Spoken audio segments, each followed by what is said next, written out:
Well, welcome into the latest edition of Extra Time. Thank you as always for your tweets. We remain on our incredible set here, looking over the skyline of Barcelona. But despite the beautiful view, unfortunately, we welcome you slightly down because we've been let down. And I don't think there's any other word for it, Ali. Yeah. 24 hours ago, we asked Pablo Zabaleta for the best place to eat in Barcelona. Made a call, Bosch, sorted us out, and didn't we say beautiful We ate meal? very well.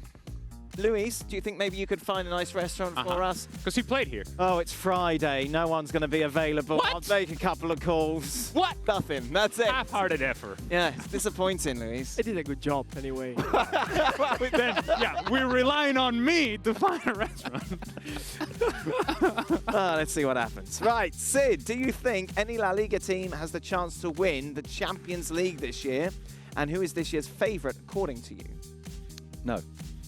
I don't think a La Liga team will win the Champions League this year. Favourites, Man City. Luis, do you want to chip in? Yeah, Man City, Liverpool, and yeah, I agree with Sid. I think they are struggling. I think physically still far away from English teams and German teams. Luis, what about this for a question? Oh, Get ready. Here we go. Jesus. Best player at their prime? Raúl, Fernando Torres, or David Villa? For me, David Villa. Really? Yeah, I think I love to. I had the chance to play with him in the national team, and he was just outstanding. I mean, quick, so clever, the movements, always ready to receive the ball, always focus on the goal, and left foot, right foot, very good in the air. It was fantastic, and for me, it's true that Raúl is one of our classics. In the classic, of course, Fernando Torres was for quite a few years the best player in Europe or the best striker in Europe. But I think David Villa showed that he was just probably one of the best Spanish strikers in the history. Agree? Yeah, absolutely. And to add something to it, I think underrated. I still think not talked about as much as he probably deserves to be. Ali, you agree? I would say, as dominant as Fernando Torres was in his very best with Liverpool, I would take Fernando Torres. And it's just the physicality of his game. Now, part of that is the fact that I agree with Sid, is that David Villa is underrated and doesn't come up in as many conversations as he should as one of the great players for Spain and Barcelona, for that matter, and of course Valencia. But to me, I just think the physicality of Fernando Torres and his very best with Liverpool, he was outstanding. Have you seen Fernando Torres these days? Yeah, well, talk about physicality. Oh my God. Yeah. Should I change because I'm going to say him probably in Madrid, so should I say my statement? Given the state of him, I think you probably should. Luis, you work out a lot. We see you on Instagram. I can't but no. You don't want to go for that, no? Yeah, I'm not going to be. This is busy, by the way. If you follow him on Instagram, you're in Mexico, went to Liverpool, ran a triathlon. I had 2 naps. That was my success. You've used your time really well, Dan. That was it. That's my achievement. If you had to put together a starting 11 from each of the big leagues, so your best players from each league, Italy, France, Spain, England, Germany, who would have the strongest side? Wow. Well, the Premier League team probably. Yeah. Probably. But then you would throw in Messi and Mbappe. That's the thing. Like that lot would get in. Yeah, and you've got Haaland in Germany, and you've got Lewandowski in Germany. Yeah. Still probably the Premier League. Yeah. Agree. Yeah, because at the end you got all those players in just Paris Saint-Germain. That's it. And so you have to pick from. True. And in Premier League you got so many good talents all around the lines. Yeah. Well, you don't get excited about Burak Yilmaz? No? Oh, that doesn't get your blood flowing? The anti-Burak. I know, I'm just saying. Rhetoric you guys, somehow you can't find players in League, huh? Come on. Sid, will Xavi take over from Koeman if Barca lose El Clasico? No. I think Xavi will become Barcelona manager at some point, but I don't think it's imminent. You see how definitive Sid is? No, but I like that. Yeah. No faffing. No Marcotti ramble. Just there it is. Done. Ramble. What was it like growing up with Xavi? I mean, the same way that you've seen him end his career with the touch, and probably he could still be playing in his team, actually, probably managing and playing at the same time. It was fantastic because what I love the most about Xavi is that he has never changed the way he behaves. I mean, inside and outside the field. He's just an amazing guy. And he was on the field, he was always positive. Always. You never seen Xavi complaining or being one of those, oh, come on, we cannot do this. Or always positive, always wanted the ball, always being supportive to the teammates. So it was just fantastic. And yeah, at a certain point, hopefully, we can see him. Destined to be a coach? Did you always kind of have that feeling that he was going to be a manager one day? We all thought, I mean, he was a study guy when he was very young. I mean, he used to watch every single game he was on TV. He was analyzing player. He used to know everything about every player in Europe. So at the end, probably, yeah, you never know what is going to happen when you retire. But now that when he started doing the coaching budget, yeah, we thought, yeah, it's going to be good. Lewis, you were there when Edgar Davids turned up. Yep. And that changed everything for Xavi. Yeah. Why did that make such a big difference? I mean, Xavi becomes the Xavi we know when Davids turns up halfway through that season. Yeah, because he doesn't need to start defending. He suddenly released himself. I mean, he was a player who has to run back and run forward and get the ball, and he was running around. You've seen Xavi, he wants to help every single player on the field because he knows what is happening every single corner on the field. So comes to you, give me the ball, I'm going to give it to him, and then that's when I move, I'm going to receive the ball, but I have to defend.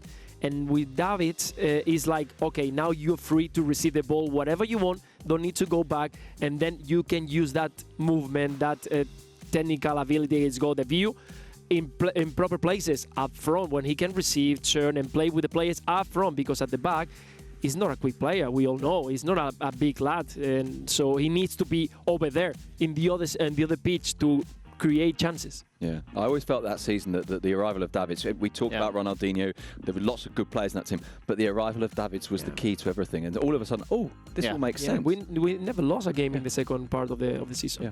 Did you play? A little bit more than Fair question. What does the crew think about a World Cup every 3 years, allows for a Euro and a Copa America to happen in the 2 gap years, and works as a perfect compromise between the 2 and 4 year debate? Where do you stand on all this, Luis? Yeah, have you got FIFA Commission on your? No, I'm not have a FIFA Commission or a European Commission. At the end, it's about sometimes about the players, thinking a little bit about what is going to happen with them, all the things that we have to change, or everything is going to change in European competition. We all love the Euros, we all love Champions League, we all love the FIFA World Cup. When you think that in this kind of situation everything is going to change, it's like, oh, come on. I love the way it is. I enjoy knowing that we are going to have a World Cup in 3 years. So I want to look for that. I don't want to have, again, another one. So I think it's not too much football. I think there is a lot of football and good enough to continue changing it. Too much? I think it's based on a myth.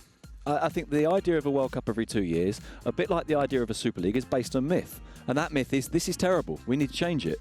It's not terrible. What we need to change maybe is too many games for the players, but this is doing the complete opposite. Let's go and do more. Let's go and do more of the big thing.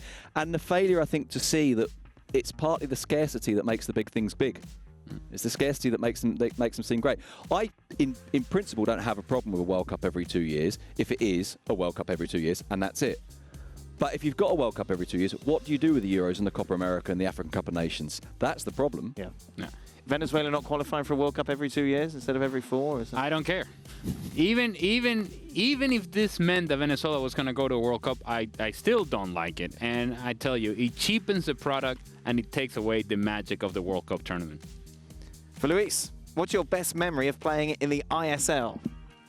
Yes. Now, for those people, what's the ISL for those people? ISL is the Indian Super League that it was played. It was started in 2014. That I had the chance to go in there with ATK, Atletico de Kolkata.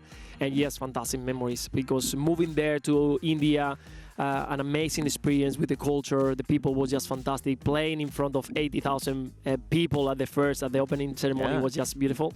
We had the chance of winning. I was playing by then. So Good. Did you lose? No, not in that one.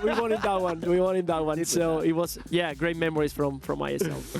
Ali, after seeing your talent for drawing fouls, if Stevie played against you, could you get him booked and suspended? Absolutely. This is Stevie, of course, was never suspended, never got a red card. Yeah, well, but he could not stand playing against me. Right. No. It would be too- He would call me a cheater and a few other things and things that I wouldn't understand. Because he's Scottish. Yes, absolutely. And yes, he would get booked. And I think in a 90-minute time period, I could get him thrown off the field. You think so? You can wind him up enough? Oh, yeah. Just my presence winds him up on a daily basis. You kidding me? Final question.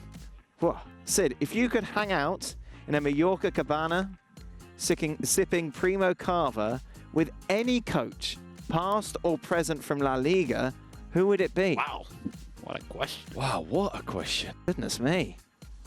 I'm going to need some time to think about this. Well, it's the last question, Sid. It's extra time, not extra time. Do you know what? If I feel like I would like to spend time with Luis Aragonés, who was completely nuts at times, but fascinating and very, very unusual and very different to other people and very clear in his own mind.